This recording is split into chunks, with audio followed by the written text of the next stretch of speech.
Donc, je suis écologue de formation. Je suis chercheur au CNRS et au muséum, au laboratoire écologie, enfin sciences de... Non, je suis un peu perdue. Centre d'écologie et des sciences de la conservation au Muséum national d'histoire naturelle. Et actuellement, donc, c'est un laboratoire qui s'occupe de biologie de la conservation en essayant de conserver la biodiversité et essayer de trouver tous les moyens pour faire en sorte que la biodiversité soit un peu mieux prise en compte dans les actions humaines, individuelles et collectives. Et donc moi, effectivement, depuis, je fais partie un petit peu des ovnis dont Nathalie parlait, c'est pour ça qu'elle me regardait régulièrement quand elle parlait tout à l'heure. C'est-à-dire qu'on est parti de l'écologie et puis voilà, ça fait un peu plus longtemps peut-être que Nathalie que je suis partie vers les sciences sociales pour essayer de comprendre les motivations des individus que nous sommes, surtout dans la société occidentale, à ne pas prendre en compte la biodiversité dans les actions quotidiennes pour essayer de modifier ces motivations. J'ai fait beaucoup de pistes de trajets vers l'anthropologie, les sciences de la communication, etc. Et puis j'ai découvert il y a 2 ans, 3 ans, un champ de recherche innovant aux États-Unis et en Europe du Nord qui s'appelle la psychologie de la conservation. Donc ça s'appelle Conservation Psychology. Et ça n'existe pas tellement en France. Et en fait, c'est un champ qui vient de la psychologue universitaire, donc des psychologues sociaux, des psychologues de l'environnement, des psychologues de l'éducation, ou des psychologues... voilà. Ah, ça y est, ça a commencé, donc je vais m'arrêter de parler. Donc je vais commencer mon topo maintenant. Okay. Donc ressources, capital naturel, richesse, services, voilà beaucoup de mots qui sont issus du vocabulaire économique actuel pour désigner la nature qui nous entoure. Pour beaucoup, cette nature entre dans la même catégorie que d'autres types de ressources, utiles et nécessaires pour le développement de nos sociétés humaines, dans une logique de progrès. Pour d'autres, dont vous faites partie, la nature a cette chose de particulier qu'elle est vivante, et surtout qu'elle ne peut plus constituer une ressource infinie dans laquelle il est encore possible de puiser à volonté au gré de nos désirs et de nos envies de conquête. Mais aujourd'hui, je voudrais continuer cette réflexion avec vous en ajoutant l'idée que la nature est aussi, et peut-être même surtout, objet de relations. Relations des humains avec elle, mais aussi relations des humains entre eux. Pour commencer, je voudrais vous proposer d'imaginer votre plus fort souvenir de nature. Ça y est ? Je suppose que pour beaucoup, il s'agit de vacances, avec des amis ou avec des proches, mais ça peut être aussi votre jardin, un parc, quand on habite en ville, ou même votre trajet domicile-travail. Alors regardez cet environnement, sentez le vent qui vous frôle, respirez les odeurs des fleurs, écoutez le chant des oiseaux ou des cigales, le bourdonnement des insectes. Ça y est, vous faites partie de la nature. Parce qu'effectivement, nous sommes tous en relation avec la nature dans nos vies quotidiennes. Elle constitue notre cadre de vie, et quand nous ne la voyons pas, nous sommes heureux de savoir qu'elle existe et de penser à elle. Et ce sont ces relations individuelles qui m'intéressent dans ma recherche et dont je voudrais vous faire part. Alors, il y a une quinzaine d'années, plusieurs auteurs ont proposé indépendamment l'hypothèse qu'on assistait à une perte générationnelle des relations à la nature en Europe, dans les pays occidentaux. Ma fille Clémence, elle en propose une illustration. Mais les écologues Robert Pyle et Jim Miller ont parlé d'extinction de l'expérience et l'ont surtout appliqué en milieu urbain.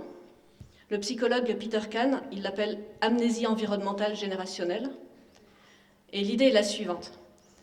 De génération en génération, les jeunes vivent de moins en moins en contact avec la nature, au moment même où ils construisent leur identité. La part de leur identité qui intègre les relations intimes qu'ils ont avec leur environnement naturel, c'est Suzanne Clayton, la psychologue Suzanne Clayton l'appelle l'identité environnementale, elle diminuerait donc de génération en génération. Mais ce n'est pas à cause d'un manque d'éducation, mais c'est à cause surtout d'une baisse d'occasion d'expérimenter la nature sans contrainte, librement et de façon personnelle. Les conséquences de cette diminution, elles apparaissent à l'âge adulte, quand les anciens jeunes effectuent leur choix de vie et d'action quotidienne. Avec une identité environnementale plus faible, ils perçoivent moins comme vital et évident le fait qu'ils ont des relations avec cette nature, qu'ils en ont besoin. Ils sont donc moins en demande dans leur vie quotidienne, leur vie personnelle bien sûr, mais aussi leurs choix professionnels. La nature et donc la biodiversité sont moins prises en compte dans les engagements professionnels, dans les projets de tous ordres. Et de plus, si les citoyens ne considèrent pas la nature comme importante, alors il n'y a pas de raison que les politiques le fassent. Ils ne sont en effet pas trop habitués à répondre à une demande qui n'existe pas. Alors, dans une étude récente avec 2 collègues, j'ai voulu tester cette extinction d'expérience. Nous avons eu le raisonnement suivant. Si les adultes des générations qui se succèdent sont de moins en moins connectés avec la nature, alors ils ont une représentation mentale de celle-ci qui est de moins en moins riche et précise. On a travaillé avec une catégorie professionnelle très loin des préoccupations environnementales, qui sont les créateurs des films d'animation. Et donc pour avoir un recul suffisamment historique, il nous fallait trouver une société de production avec une histoire assez longue, et donc on a choisi les studios Walt Disney. On a donc étudié la façon dont la nature était représentée dans les 60 longs métrages Walt Disney et Pixar sortis en salle depuis 1937, c'est Blanche-Neige, jusqu'à 2010, c'est Réponse. Nous avons considéré ici comme naturel tout paysage extérieur qui présentait au moins un élément végétal, donc une arbre, une plante ou quelque chose comme ça, du vert, quoi. Et donc pour chaque film, on a quantifié les éléments suivants. La présence de nature dans le film, c'est-à-dire la durée relative des scènes où il y a de la nature dans les scènes extérieures, et la complexité de la nature représentée. Donc pour ça, on a choisi comme indicateur de complexité une richesse spécifique, pour parler comme des écologues, c'est-à-dire en fait le nombre d'espèces animales ou le nombre de formes différentes d'animaux qui passent dans les décors. Donc on n'a pas pris en compte ici les animaux personnages, évidemment. Et effectivement, la durée relative des scènes dans des paysages de nature diminue avec l'année de production du film. Et donc plus précisément, les années 80 ont vu l'apparition de films où presque aucune scène d'extérieur n'inclut de nature. Alors pour ceux qui connaissent les Disney, je vous cite Oliver et compagnie en 1988, Le Bossu de Notre-Dame en 1996, donc où il n'y a pas de nature du tout, Monstres et compagnie en 2001, Ratatouille en 2007. Et de plus, même quand on contrôle pour la durée des scènes d'extérieur, le nombre d'espèces animales dans les décors diminue avec l'année de production. Pour exemple, il y en a 22 espèces dans Blanche-Neige en 1937, donc c'est le premier. Il y en a 1 dans Indestructible. Il y en a 7 dans Ratatouille. Voilà. Non, j'ai dit 1 dans Ratatouille. 1 dans Ratatouille, c'est les rats. Donc ces résultats sont cohérents en fait avec l'hypothèse d'une extinction de l'expérience chez les dessineurs des films de Walt Disney, qui au cours des années ont représenté la nature de moins en moins souvent et de façon de plus en plus simple, alors même que les discours explicites des films deviennent de plus en plus pro-environnement, hein, rappelons-le. Ici, je ne m'intéressais pas du tout au discours des films. Ok. Donc l'extinction de l'expérience de nature, ça semble donc être une réalité. Et ça peut avoir des effets très insidieux et profonds sur la protection de la nature et de la biodiversité. Profonds car il ne concerne pas uniquement les acteurs engagés dans ces questions, mais tous. Or, si nous ne prenons pas en compte collectivement la biodiversité dans nos modes de vie, alors on va avoir de sacrés problèmes, mais ici on ne va pas parler de ça, je pense qu'on en est tous convaincus. Et pourtant, comme nous l'avons réalisé ensemble au cours de cette intervention, nous avons tous des relations individuelles à la nature. Donc, dans une autre étude dont je voudrais vous faire part, on a essayé de qualifier cette diversité des relations à la nature dans un contexte très urbain, le département de la Seine-Saint-Denis. Donc pour ça, on a interrogé une trentaine d'habitants adultes de la Seine-Saint-Denis. Donc c'est un département évidemment très urbanisé, mais avec une grosse volonté politique de réintroduire la nature et la biodiversité dans les espaces publics. Nous avons adopté ici une démarche anthropologique, c'est-à-dire sans a priori. On a engagé une discussion longue de plusieurs heures avec chaque personne volontaire, chez elle, mais aussi dans l'espace vert qu'elle fréquente, et en discutant de nature, de mémoire, d'habitudes, d'usage et de tout autre sujet intéressant. On a ensuite décortiqué ces heures d'entretien en essayant de dresser une typologie des relations à la nature. Car contrairement à ce qu'on pouvait supposer, en fait, les personnes interrogées avaient toutes des relations très diverses avec leur nature de proximité dans le département de la Seine-Saint-Denis. Donc des relations qui étaient positives ou négatives, utilitaires ou symboliques.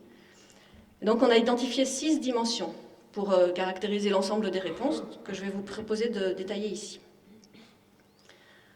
Alors la première, c'est une dimension qu'on a appelée hédonique. Donc ce terme, il est employé pour désigner des réactions sensibles du type j'aime, j'aime pas. Et quand c'est plus poussé, ça entraîne des réactions d'attraction ou de répulsion, voire même des réactions physiques comme le frissonnement.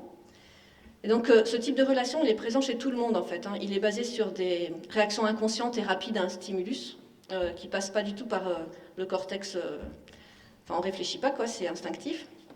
Et on ne rationalise pas du tout. Donc certains chercheurs ont d'ailleurs remarqué que des réactions de peur existaient dans toutes les cultures et ont proposé que ce soit dû à une histoire évolutive des hominidés. Donc c'est l'hypothèse de la biophilie et de la biophobie qui était développée par Kellert. Donc la seconde dimension, c'est une dimension sensorielle, et cette catégorie désigne les perceptions du monde naturel par nos 5 sens, donc la vue, l'odorat, l'ouïe, le toucher ou le goût. Dans les sociétés occidentales, les sens les plus développés, c'est la vue et l'ouïe, mais pourtant, certains appréhendent leur environnement plutôt par l'odorat, par exemple, et qui joue un rôle important dans les relations qu'on peut avoir avec le monde naturel. On a aussi trouvé une dimension utilitariste, cette catégorie qui regroupe toutes les façons d'appréhender la nature pour notre propre bien-être. Donc évidemment, ça peut être l'activité potagère et l'alimentation, mais ça peut être aussi la promenade, le sport dans un parc urbain, les activités naturalistes ou certaines activités professionnelles qui trouvent un sens, qui donnent un sens pour le bien-être à l'utilisation de la nature. La dimension anthropocentrée, elle se base sur des références humaines pour parler de la nature et de la comprendre. C'est souvent des références au corps humain, aux organisations sociales. Donc il y a 2 types de relations. On parle d'analogie quand ce sont juste des références pour servir de métaphore pour illustrer un propos, probablement parce qu'on ne connaît pas les mots exacts et scientifiques. Et on parle plutôt d'anthropomorphisme, on en a parlé tout à l'heure, quand on pense que les animaux ou même les plantes se comportent forcément comme les êtres humains. Et quand il est très prononcé, cet anthropomorphisme peut empêcher quelqu'un de percevoir le monde naturel qui l'entoure comme différent de lui, et comprendre que celui-ci fonctionne sur la base de principes qui diffèrent de ceux des individus et des sociétés humaines. Alors quand les personnes mobilisent une relation objectivante à la nature, qu'on aurait pu appeler une dimension rationnelle, cognitive ou scientifique, elles s'appuient sur l'objectivité scientifique, la rationalité et la mise à distance pour observer, nommer, classer, comprendre le fonctionnement de la nature.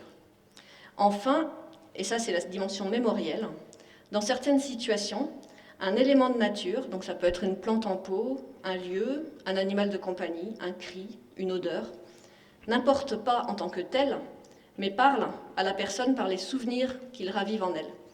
Ça peut être la mémoire de quelqu'un, la mémoire d'un lieu, de façon positive ou négative, mais souvent ces souvenirs se ramènent à l'enfance. Ce qui est important de comprendre ici, c'est que toutes ces dimensions sont présentes chez tout le monde et à des importances variables, et elles sont mobilisées en fonction des contextes. Certaines sont même présentes en même temps. Je vais donner un exemple.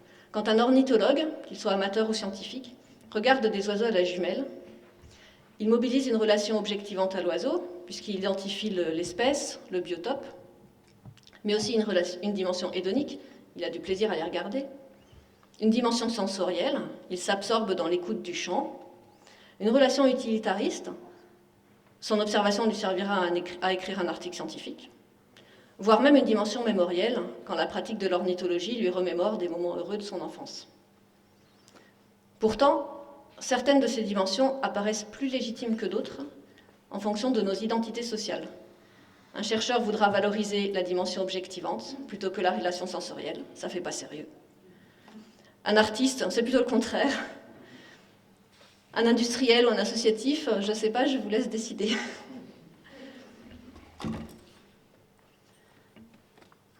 Donc ce que ces résultats me disent, et que je voudrais partager avec vous pour conclure, c'est que finalement, nous avons quand même encore des relations avec la nature, heureusement. Elles sont cependant très bien cachées, et quelquefois même pour nous-mêmes.